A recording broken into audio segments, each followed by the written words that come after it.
capítulo 3.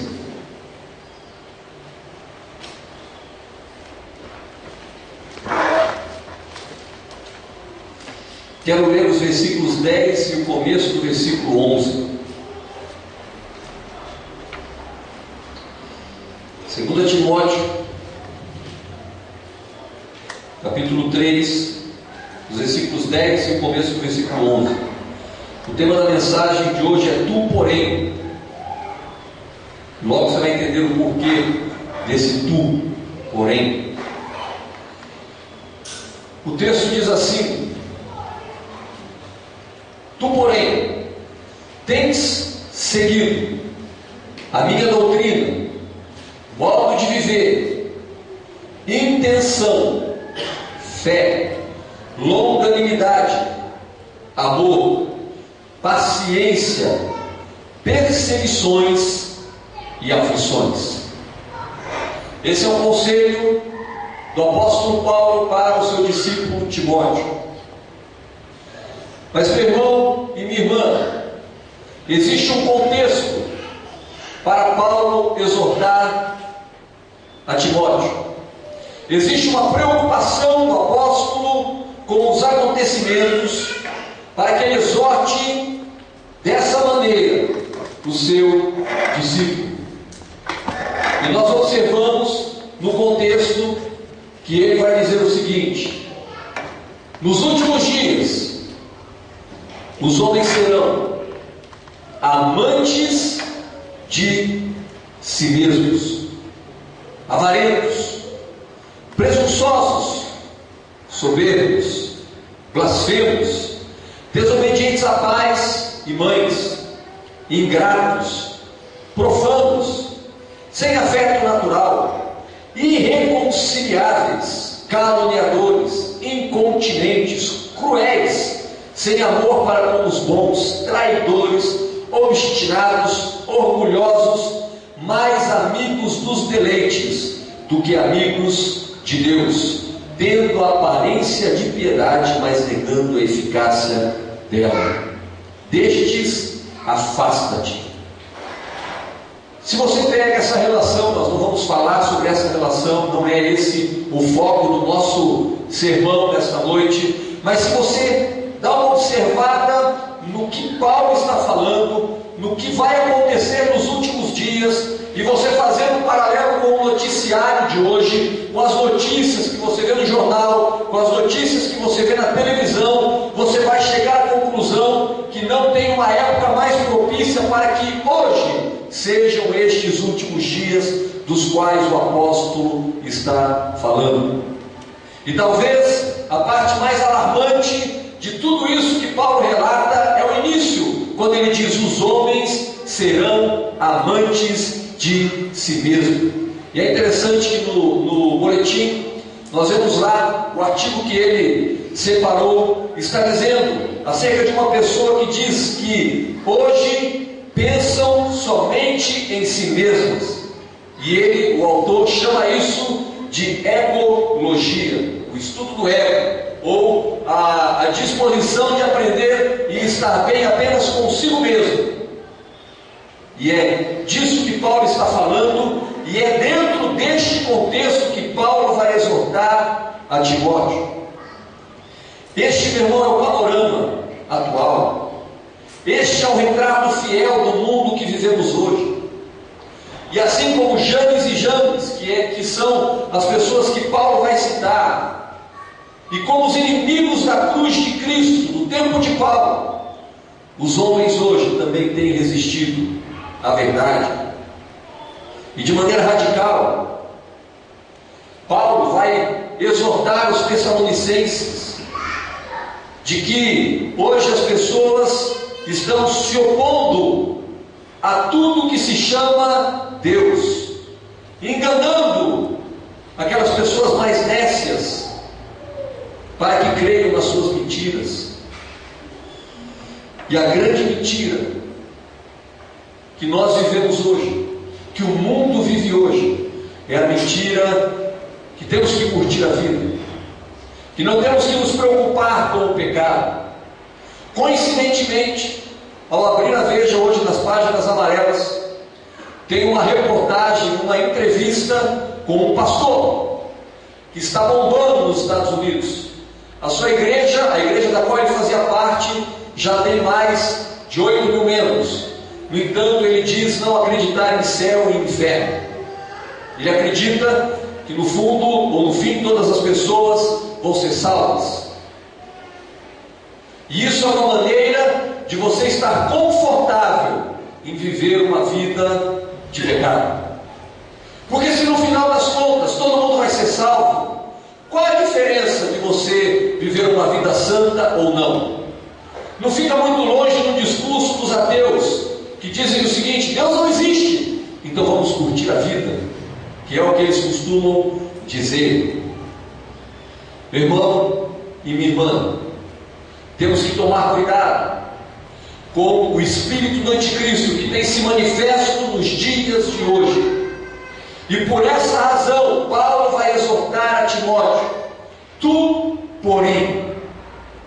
E ao exortar Timóteo, nós vamos extrair os ensinamentos, as orientações de Paulo ao seu discípulo, para que tenhamos a resposta de como viver no mundo e no contexto de hoje. Em primeiro lugar, Paulo vai dizer o seguinte para Timóteo: siga a sã doutrina. Comece por aí. A primeira coisa que você precisa fazer, o primeiro passo que você precisa dar, é siga a sã doutrina. Por mais que eu já tenha falado sobre este assunto, nunca é demais dizer: sem conhecimento da palavra, vamos perecer. Sem conhecimento da Bíblia, vamos perecer. Porque, segundo Oséias capítulo 4, versículo 6, citamos constantemente esse texto aqui: o meu povo perece, porque lhe falta conhecimento. Mas para entender melhor essa palavra de Oséias, eu gostaria que vocês abrissem suas Bíblias lá, e nós vamos ver o contexto desse texto, para que nós entendamos quão sério é seguir essa doutrina. Olha só, o capítulo 4 de Oséias,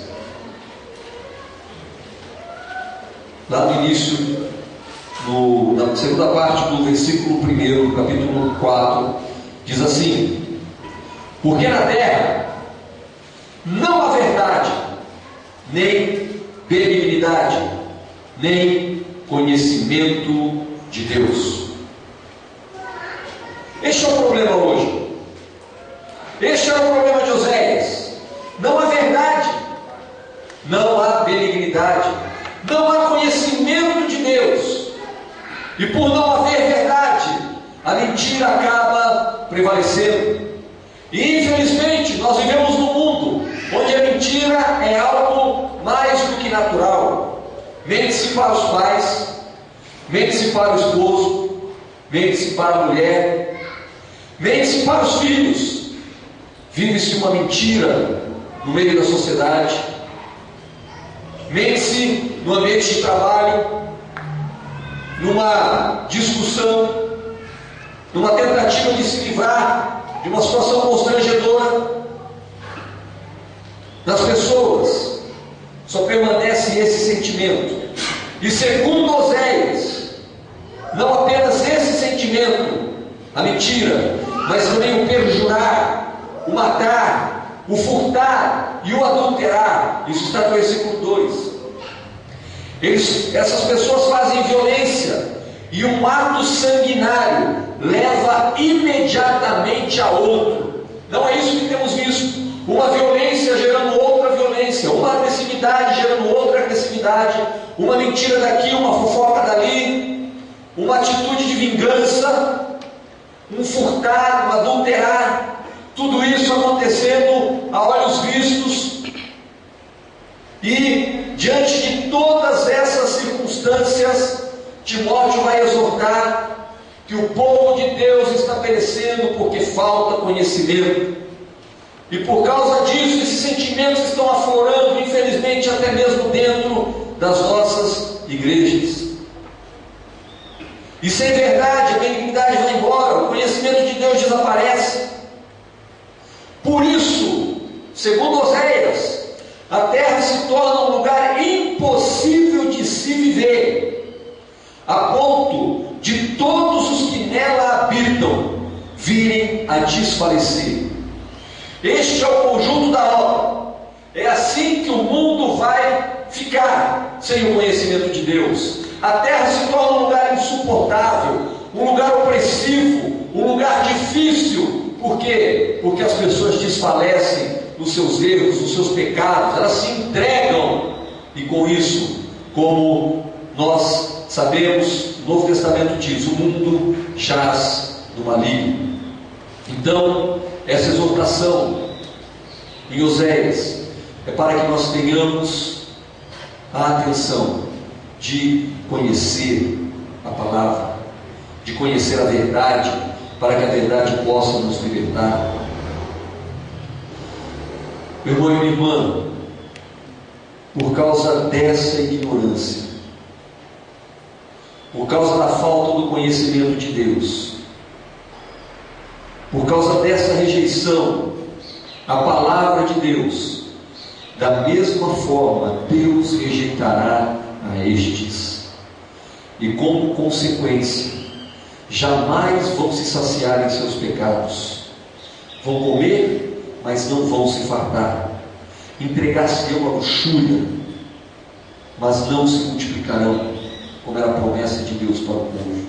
É isso que está dito em Oséias. É esse o contexto, é essa a realidade. Paulo sabe disso, e Paulo sabe que os inimigos da cruz de Cristo estão tentando contaminar a igreja. Paulo sabe que as pessoas estão se tornando amantes de si mesmo. Paulo sabe que a palavra de Deus está sendo colocada de lado, e por essa razão ele chega para o seu discípulo e diz: mantenha a sã doutrina, não perca o foco, se alimente da palavra, se alimente daquilo que eu tenho ensinado para você, fique firme no seu aprendizado. Meu irmão e minha irmã, só vamos passar bem em dias tão difíceis e tão atribulados se conhecermos verdadeiramente a palavra e nos mantivermos na sã doutrina. Mas não é apenas isso. Olha só, ele vai dizer o seguinte: tenha um estilo de vida que engrandeça a Deus, através do seu modo de viver e através da intenção do seu coração. Modo de viver. A conduta do cristão perante o mundo tem que falar de maneira gritante. A nossa conduta perante a sociedade como cristãos tem que causar impacto. Olha que interessante. Vamos pegar Pedro. Pedro, discípulo de Jesus, caminhou 3 anos e meio junto com o Mestre. Quando Jesus estava sendo martirizado, ele foi lá espionar. E aí algumas pessoas chegaram para Pedro, e o que eles disseram para Pedro? Você é um deles. A tua linguagem te denuncia, o seu jeito te denuncia. Eu tenho certeza que você estava com ele. E Pedro faz o quê? Ele nega. Imagina, não conhece esse homem, nunca vi esse homem, não sei do que vocês estão falando. É interessante que por 3 vezes ele é questionado, porque ele não consegue convencer as pessoas de que ele esteve com Jesus. Ele não consegue mostrar para as pessoas que ele não esteve com Jesus, porque Jesus esteve com ele, mudou a vida dele, mudou a maneira dele falar. Não havia dúvidas de que Pedro tinha estado com Jesus. Como que é hoje? É interessante como é hoje. Eu sou cristão, eu sirvo a Deus, eu amo a Jesus. Ah, não é possível. Eu duvido que você é cristão, porque a sua conduta mostra o contrário. Por mais que você me diga que é cristão, eu vejo você mentindo. Eu vejo você discutindo com as pessoas, brigando, saindo sério. Eu vejo você fazendo coisas que um cristão não faria.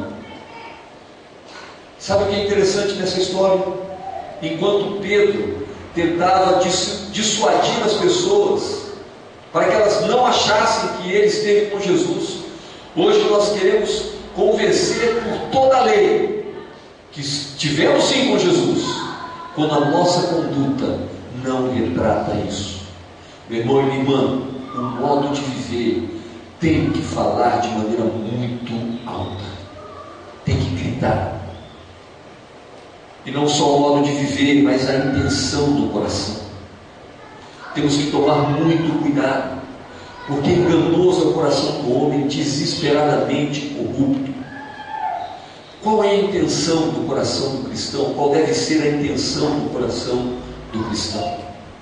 A intenção do coração do cristão tem que ser uma intenção sempre direcionada para a vontade de Deus, para o cumprimento dos propósitos de Deus. Temos que ter essa disposição no nosso coração. Temos que estar inclinados a fazer o bem. Temos que deixar transparecer uma intenção boa no nosso coração.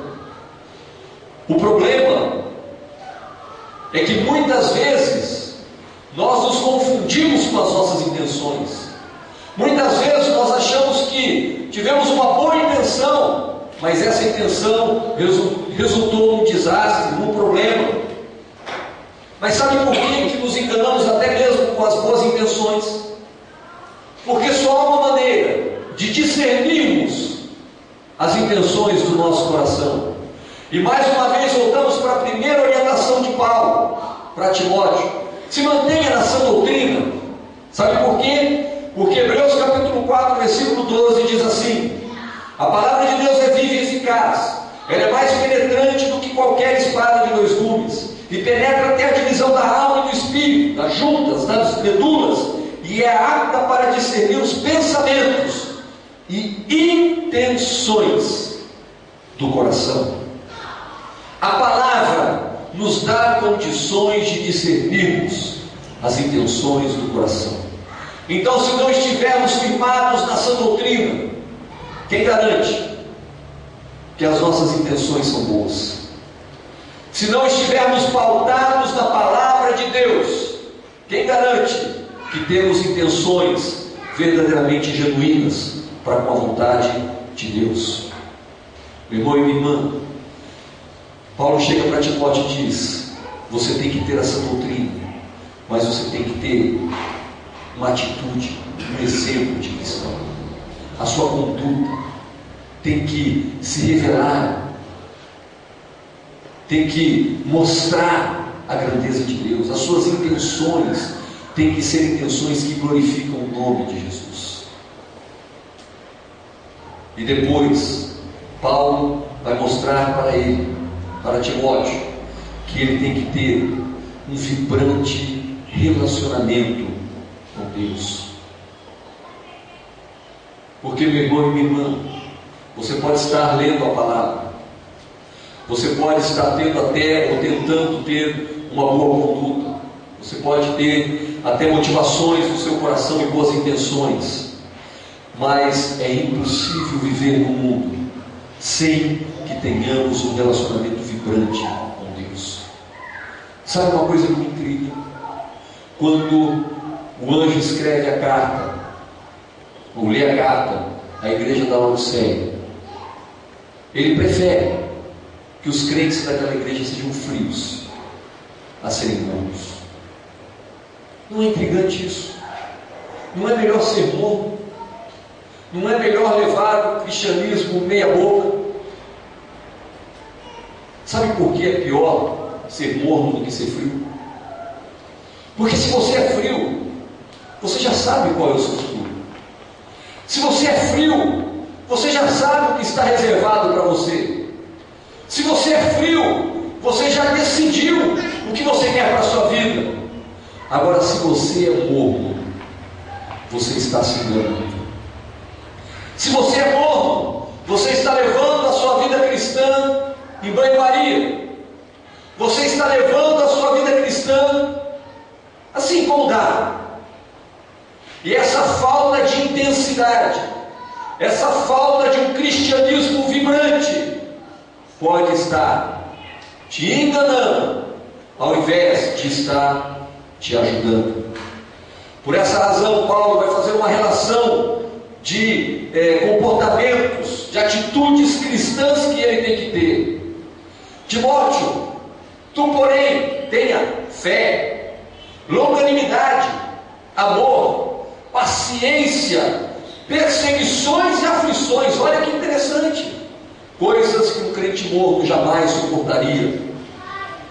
Mas o crente, o cristão que vive de maneira vibrante, que vive intensamente a palavra de Deus, ele tem condições de viver dessa forma, porque só em um relacionamento vibrante estes ingredientes farão parte da nossa vida.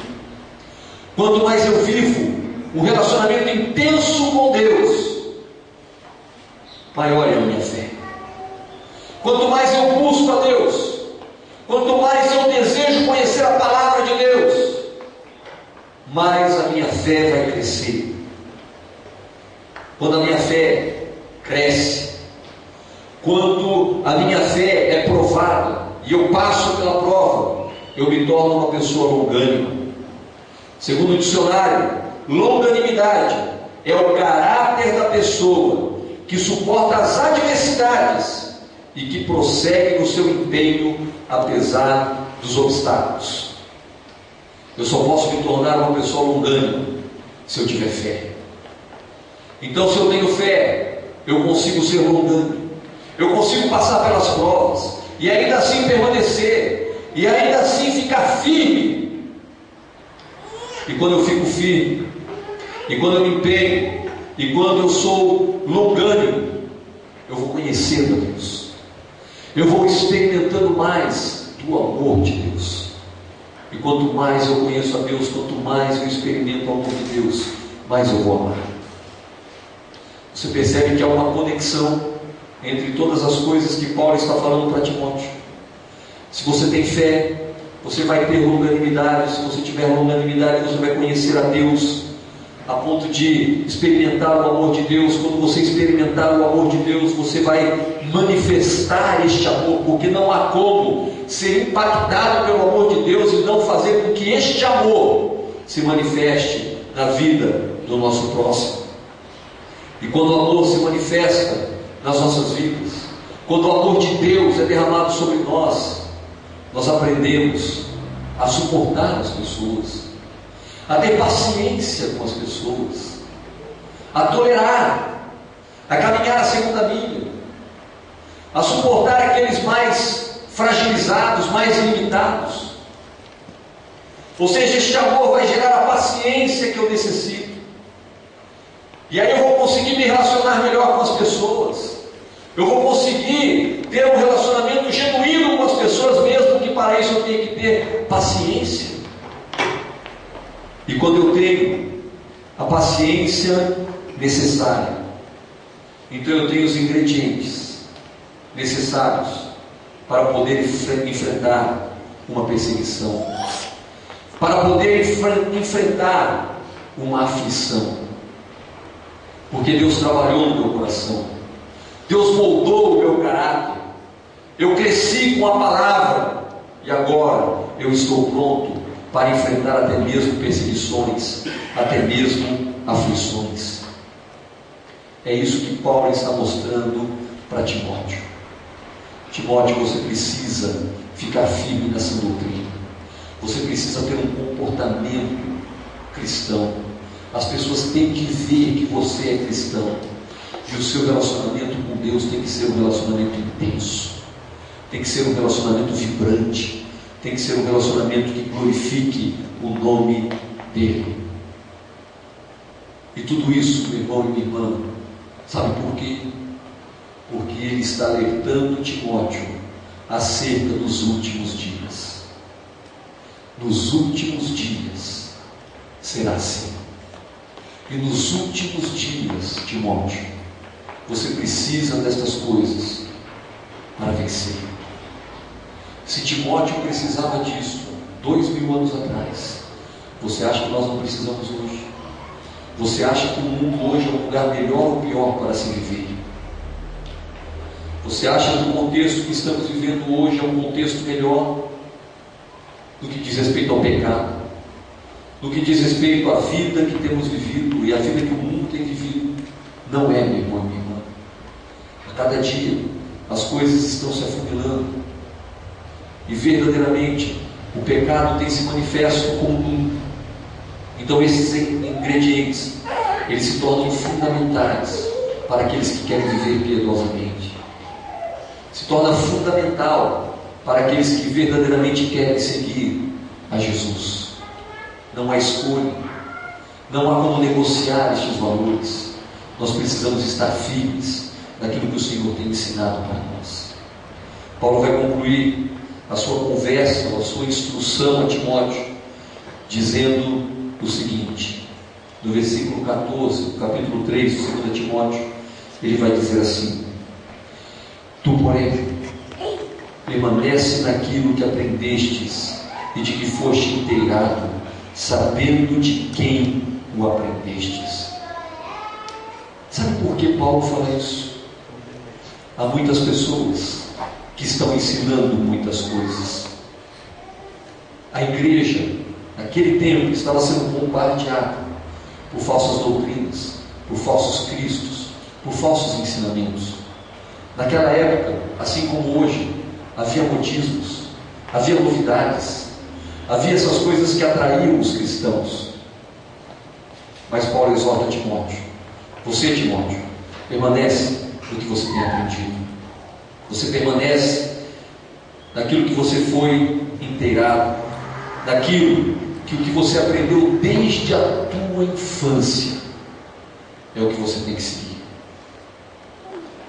Siga este caminho.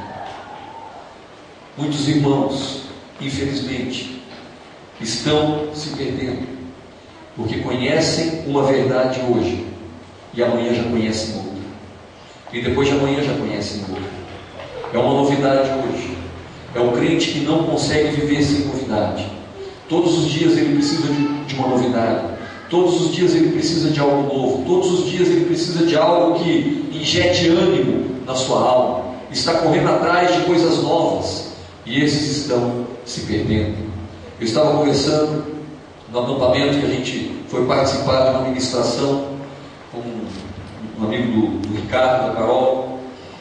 E o pastor, o senhor já de idade, a gente estava conversando um pouco e ele disse assim: sabe, meu irmão, uma coisa que é interessante, as pessoas sempre querem achar novidade na Bíblia, sempre querem achar coisas novas, mas quando a gente vai para a palavra, a gente percebe de que tudo já está ali. Não tem que ficar procurando novidade, não tem que ficar procurando coisas diferentes, porque o que é para ser já está ali, ponto final. Mas as pessoas não se contentam com isso.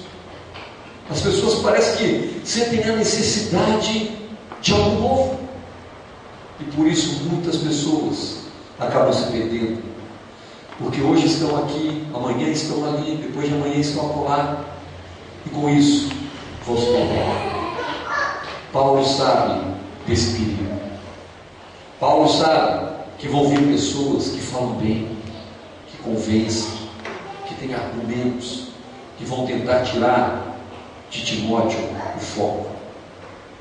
Por isso ele exorta: olha, Timóteo, o que você aprendeu desde a tua infância é o que você tem que seguir. Meu irmão e minha irmã, o que você tem aprendido, o que Deus tem falado ao seu coração, permaneça. Permaneça. Não queira buscar coisas que não existem ou que te afastam da vontade de Deus, mas permaneça firme naquilo que o Senhor tem falado ao seu coração. Permaneça firme nos ensinamentos que você tem recebido. Só dessa forma nós vamos vencer toda a pressão que o inimigo tem exercido nesses dias, que são sim dias maus. Eu vou pedir que o louvor venha aqui à frente. Gostaria que a igreja ficasse de pé. Antes do louvor